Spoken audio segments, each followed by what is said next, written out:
کہ اسم اعظم ہے اللہ کا، ایک ایسا اسم بھی ہے کہ جس سے اللہ کو پکارا جائے تو اللہ تعالیٰ وہ دعا فی الفور قبول کر لیتے ہیں، اسی لمحے میں، اسی وقت میں۔ اور ابو امامہ کہتے ہیں رسول اللہ صلی اللہ علیہ وسلم نے فرمایا وہ اسم اعظم سورت بقرہ میں بھی ہے، سورت آل عمران میں بھی ہے، اور سورت طٰہٰ میں بھی ہے۔ کہا رسول اللہ نے بس مجھے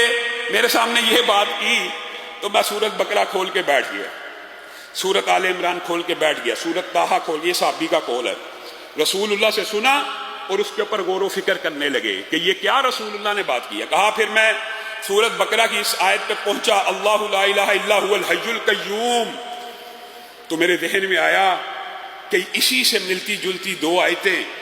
آل عمران میں اور طٰہٰ میں موجود ہیں، الف لام میم، اللہ لا الہ الا هو الحی القیوم وانت الوجوہ للحی القیوم، یہ تینوں آیتیں کہا مجھے مل گئی اور مجھے پکا یقین ہو گیا، یعنی تینوں آیتوں میں کیا چیز ایک سی ہے۔ اسی وجہ سے محدثین نے، اور میرے جو نانا تھے خود بڑے شیخ الحدیث تھے حافظ محمد گوندلوی رحمہ اللہ، انہوں نے اسم اعظم کی دیگر احادیث اور اس حدیث کو مد نظر رکھتے ہوئے ایک وظیفہ لوگوں کو بھی اور ہماری فیملی کو بتایا کرتے تھے، اور وہ کہتے تھے کہ مجھے یقین ہے، جیسے یہ ابو امامہ کی حدیث کے الفاظ ہے اور دیگر بھی اسم اعظم کے حوالے سے 3 حدیثیں موجود ہیں، میں یہ سمجھتا ہوں کہ کوئی شخص اگر اسم اعظم کو پانا چاہتا ہے تو وہ یوں کہے بسم اللہ الرحمن الرحیم۔ یہ بسم اللہ الرحمن الرحیم بھی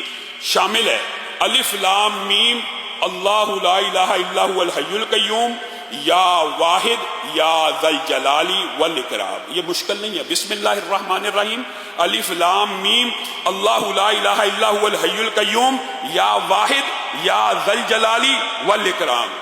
اور ان کا یہ کہنا تھا، میں نے اپنے جتنے نمازیوں کو، اور اللہ کے فضل و کرم سے تحدیث نعمت کے طور پہ کہہ رہا ہوں، ان کا ہی صدقہ جاری ہے، جس ساتھی کو یہ وظیفہ بتایا کہ یہ 313 مرتبہ پڑھ کے اسم اعظم کا واسطہ دے کے اللہ سے دعا کریں، آج تک ابھی تک مجھے کسی شخص نے یہ نہیں کہا کہ میری دعا قبول نہیں ہوئی۔ ہاں یہ ضرور کہا کہ ابھی 313 کے درمیان کئی دفعہ پڑھتے پڑھتے شیطان، اس طرح کے وظائف پڑھتے ہوئے شیطان وسوسے ڈالتا ہے، مانتے ہیں تو پورے نہیں ہو سکے۔ تو جو بندہ یہ سمجھتا ہے ایک دفعہ 313 مرتبہ ایک نشست میں نہیں پڑھا گیا، توڑ توڑ کے پڑھ لے، کوئی حرج کی بات نہیں ہے، 7 دن 8 دن آپ تجربہ کر کے دیکھ لیں، یہ 313 مرتبہ اسم اعظم کا وظیفہ پڑھیں، اور کوئی بھی دعا جو آپ سمجھتے ہیں، علماء کے پاس آتے ہیں دعا کرانا شرعی وسیلہ جائز وسیلے کی قسم ہے، لیکن آپ خود کیوں نہیں کرتے؟ اس اسم اعظم کا واسطہ دے کر اللہ رب العزت سے مانگیں، اللہ تعالیٰ وہ دعا آپ کی اسی وقت قبول و منظور کرے گا۔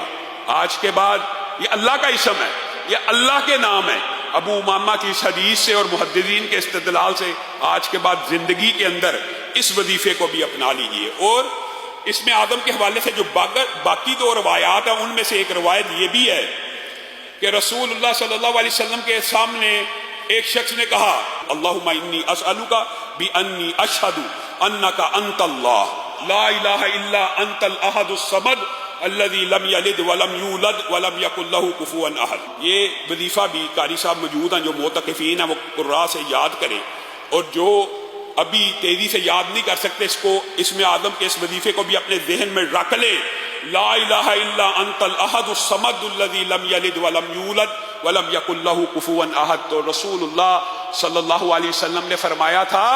اس شخص نے اللہ سے اسم اعظم سے طلب کیا، اس کی دعا اللہ تعالیٰ ضرور سنے گا۔ اور جو تیسری روایت ہے اسم اعظم کی، اس میں یا ذا الجلال والاکرام کے اور بدیع السماوات کے الفاظ بھی موجود ہیں۔ تو آپ کے لیے یہ تینوں چاروں وظائف اکٹھے کر کے یاد کر کے آیت الکرسی پڑھیں،